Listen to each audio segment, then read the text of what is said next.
అందరికీ నమస్తే. త్వరలో పంచాయతీ ఎన్నికలు, త్వరలో మున్సిపల్ ఎన్నికలు, త్వరలో రాష్ట్రంలో ఎన్నికలు. ఎందుకు ఈ ఎన్నికలంటే కాంగ్రెస్ అధికార పార్టీ ఇదే కరెక్ట్ టైము, ఇప్పుడే ఎలక్షన్ పెట్టాలి, ఈ గందరగోళ టైంలోనే ఎలక్షన్ పెట్టుకోవాలని డిసైడ్ అయిపోయింది. అంటే సడన్గా ప్రతిపక్షాలకు అవకాశం ఇవ్వద్దు. ఇన్ని రోజులు ఏమో జరపలే, ఇన్ని రోజులు ఎందుకు వాయిదా పడ్డదో మీకు తెలుసు. పోయిన జనవరి 31కి సర్పంచ్ పదవులు అయిపోతే, ఎంపీటీసీ జెడ్పీటీసీ పదవులు అయిపోతే ఇప్పటిదాకా ఎలక్షన్ పెట్టలే. సంవత్సరం మీద అయిపోయి దగ్గర దగ్గర 4 నెలలు 5 నెలలు అవుతుంది, 5 నెలలు అవుతుంది. తర్వాత మున్సిపల్ ఎలక్షన్, మున్సిపల్ కూడా అయిపోయినాయి తెలుసు. మున్సిపల్ కార్పొరేషన్స్, మున్సిపాలిటీస్ మొత్తం కూడా ఇప్పుడు వేకెన్సీ ఉన్నాయి. కానీ త్వరలో చకచకా ఈ ఎలక్షన్స్ అన్ని నిర్వహించాలని భావిస్తున్నారు వాళ్ళు. ఎందుకు అంటే ఇదే కరెక్ట్ టైం. అసలు ఏంటి టైం? ఇప్పుడు ఏమన్నా కాంగ్రెస్ హామీలు అమలు చేసిందా సడన్గా? లేకపోతే జనాల అభిప్రాయం పూర్తిగా మారిపోయి మొన్నటిదాకున్న వ్యతిరేకత తగ్గిపోయిందా అంటే కాదు. వాళ్ళు వేరే కథలు చెప్తున్నారు. ఆ కథల గురించి మాట్లాడదాం. మాట్లాడకన్నా ముందు వీడియో కిందనే సబ్స్క్రైబ్ అనే బటన్ ఉంది, సబ్స్క్రైబ్ చేసుకోండి. మిగతా వార్తలు కూడా మీకు వస్తాయి. ఇక sarpanch elections, first sarpanch elections, తర్వాత ఎంపీటీసీ జెడ్పీటీసీ ఎలక్షన్స్ అన్నీ ఒకేసారి టకటకటక. Municipal elections, municipal corporation elections అన్నీ ఎక్కడెక్కడ ఏమేమి ఉన్నావో ఎలక్షన్స్ నిర్వహించే అవకాశం ఉన్నాయని కూడా టక్కున ఎలక్షన్కి వెళ్ళిపోవాలని కాంగ్రెస్ డిసైడ్ అయింది.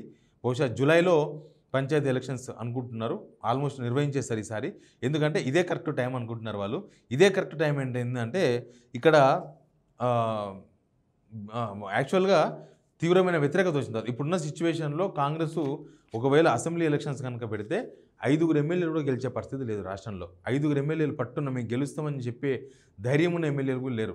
అట్లాంటి పరిస్థితిలో పంచాయతీ ఎలక్షన్స్కి పోతే ఎట్లాంటి పరిస్థితి ఉంటో వాళ్ళకి తెలుసు. కానీ ఇప్పుడు వాళ్ళు ఏం లెక్కలు వేసుకుంటున్నారంటే, ఇప్పుడు బీఆర్ఎస్ గందరగోళంలో ఉంది. బీఆర్ఎస్లో ఆల్రెడీ డిస్టర్బెన్స్ అయిపోయింది. బీఆర్ఎస్ను డిస్టర్బెన్స్ చేసేసినాం. బీఆర్ఎస్ బీజేపీ అని ఒక ప్రచారం కూడా తెర మీదకి తెచ్చి ట్రాక్ ఎక్కించేసినాం. అది కవిత ద్వారానే నెరవేరిపోయింది. ఇంకా ఇప్పుడున్న సిచ్యువేషన్లో బీఆర్ఎస్ కార్యకర్తలంతా ప్రస్తుతం స్తబ్దుగా ఉన్నారు, అంటే ఆందోళనతో ఉన్నారు. అసలు ఏమవుతుంది మా పార్టీలో అని. సేమ్ టైం బీజేపీ వాళ్ళు కూడా ఆందోళనతో ఉన్నారు. బీఆర్ఎస్ బీజేపీ మర్జ్ అయింది, ఈ స్టోరీ అంతా ఏందని.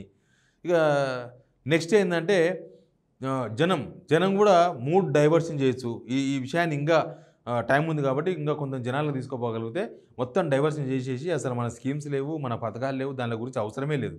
అసలు ఏ స్కీమ్ ఇచ్చినాం, ఏ స్కీమ్ ఇవ్వలేదు, జనానికి మనం ఏం చెప్పినాం, ఇదంతా వద్దు.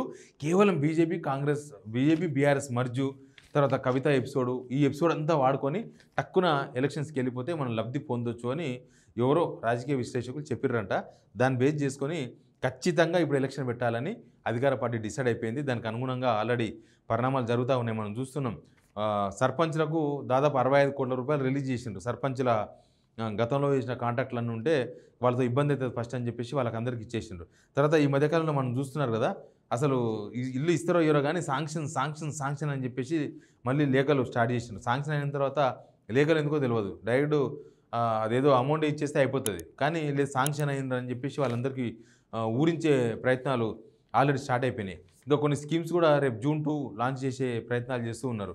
ఇట్లా మొత్తం పరిస్థితులు అంతా కూడా అండర్ కంట్రోల్లోకి వచ్చేసినాయని. ఇంకోటి ఏంటంటే యాక్చువల్గా వీళ్ళు జనవరిలో నిర్వహించాల్సిన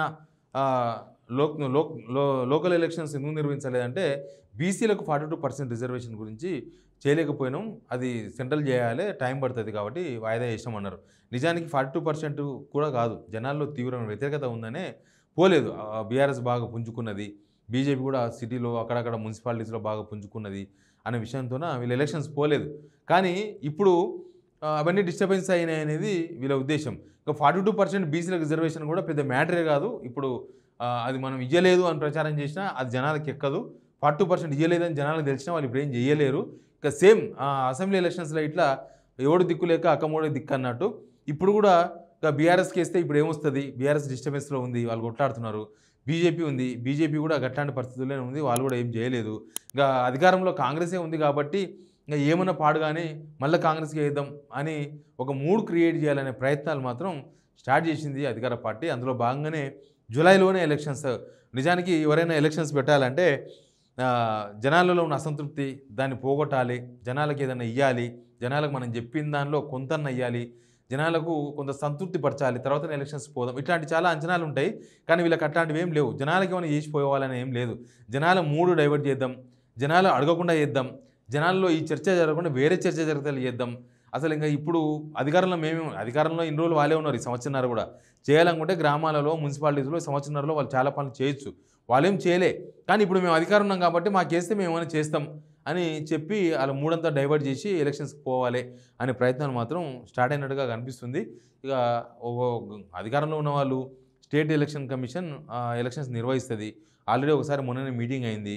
వాళ్ళు మాట్లాడుకుంటే అయిపోతుంది, పెద్ద పనేం కాదు ఎలక్షన్ నిర్వహించడం వాళ్ళకి. కాబట్టి ఇట్లా మొత్తం అండర్ గ్రౌండ్ సిచ్యువేషన్ని వాళ్ళ పరిధిలోకి తీసుకొని ఏ స్కీమ్ లేకుండానే, ఎవ్వరికి ఏ పథకం ఇవ్వకుండానే, ఎవ్వరికి రూపాయి ఇవ్వకుండానే లోకల్ ఎలక్షన్స్ గట్టెక్కొచ్చు అని ఒక ఆత్మవిశ్వాసాన్ని వ్యక్తం చేస్తున్నారు. మరి జనమేటర్ రిసీవ్ చేసుకుంటారు కూడా చేయాలి. అసలు మీరు వాళ్ళ కొట్లాట మాకెందుకు, వీళ్ళ కొట్లాట మాకెందుకు, మీరేమి ఇచ్చారు మాకు, మీరు ఏం చెప్పారు అని అడుగుతారా? లేకపోతే అవునులే ఇంకా వాళ్ళు కొట్లాడుతారు కదా, కాంగ్రెసే నయం ఏదైనా కానీ అని చెప్పేసి చేస్తారా?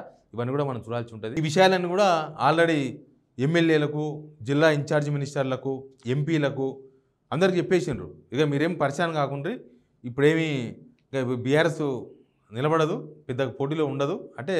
ఇక మొన్నటిదాకా చూసినాం కదా బీఆర్ఎస్ ఇట్లా ఉండే. ఇప్పుడు ఈ కొట్లాడుతూనే కొంత డిస్టర్బెన్స్ అయ్యింది కదా, కార్యకర్తలు కూడా కొంచెం ముందుకోవాలన్నా వెనుకోవాలన్నా ఆలోచన చేస్తున్నారు.